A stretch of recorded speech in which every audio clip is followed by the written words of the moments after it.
Hey everybody, so it's about 3:30 in the afternoon, Saturday, June 13th, and we're here in downtown Burien, 4th and 152nd, of course. We got the library, City Hall building right here.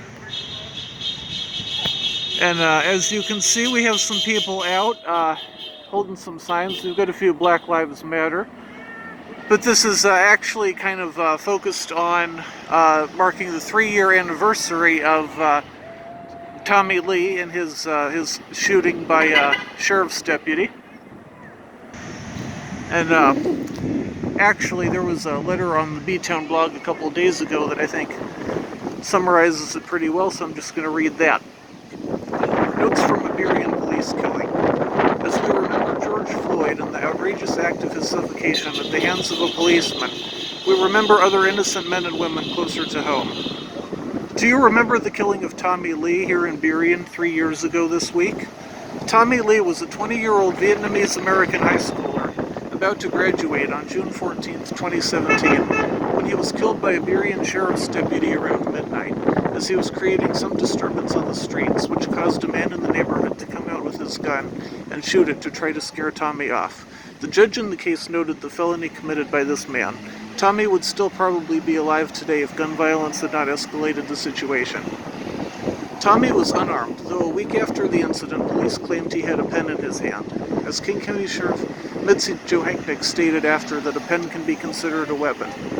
Tommy was shot twice in the back and once in the wrist.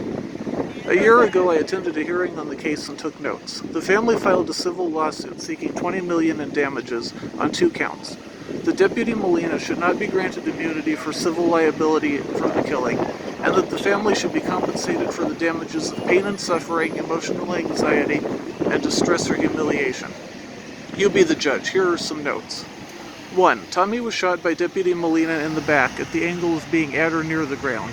Witnesses state they saw nothing in his hands. The family's lawyer suggests a pen was planted on the scene. 2. Lawyers for the Lee family allege that the Use of Force Review Board report, endorsed by Sheriff Mitzi Johanknick, is deeply flawed and involves a cover-up. 3. Detective Johnson, who accompanied Tommy's body to the hospital in the morgue, and thus knew he'd been shot in the back, told the family that same night that Tommy was killed because he tried to attack a policeman with a knife, but no knife and no attack. Police 1 week later said Tommy had a pen, not a knife. 4. The report changes the statement of Officer Owen standing next to Deputy Molina. Earlier he made a sworn statement that he did not feel threatened and did not see a weapon, but the report says he believed his life was in danger and the man had a knife in his clenched fist. 5. The report covers up the fact that Tommy was shot in the back, an outrageous omission. 6. Other statements made by witnesses are excluded from the report. 7. Even the judge called the report thin. 8. Given all the flaws of the Use of Force Review Board report, King County Sheriff Mitzi Johanknick endorsed the report. The law states the sheriff has 2 weeks to order additional investigation or file the report if he or she feels it's adequate. Johanknick had the report filed, i.e. gave it her seal of approval. Officer Molina committed a very tragic mistake in killing Tommy Lee. In a democracy, people must pay for their mistakes. The Chief of Burien Police, Theodore Bowe, cannot comment or act. Why? Because Burien Police are actually not Burien Police. They are King County Police contracted to Burien under King County laws, rules, and authority. King County Sheriff Mitzi Johanknick is responsible for the lack of justice in this case of Tommy Lee. She is responsible for the sham investigation and flawed report. The Ninth Circuit Court of Appeals still has not handed down a decision in the lawsuit. How can we work for justice for Tommy Lee? By standing up for George Floyd and Breonna Taylor. By peacefully protesting until demands are met for reform, to the very roots of how we protect and police ourselves. I'm so grateful to the young people who are leading the marches and demanding specific systemic changes, and when I march with them, I see that every single one of them is wearing a mask.